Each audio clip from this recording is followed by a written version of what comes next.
当我看到冲锋衣的价格无码分系列500以内的，不可能，绝对不可能。1000左右的，要那玩意儿干啥？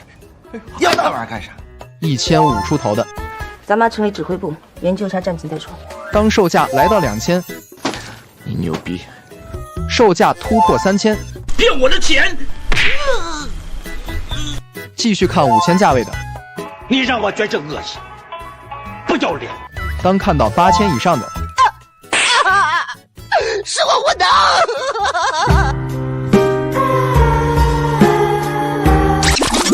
冲锋衣真是坑爹货，便宜的不敢穿出去户外，贵的砸锅卖铁也没法去爱。我真不懂，它到底镶钻还是能防弹？偷偷告诉我，你的花多少买的呀？快关注我，不然我拉爆你！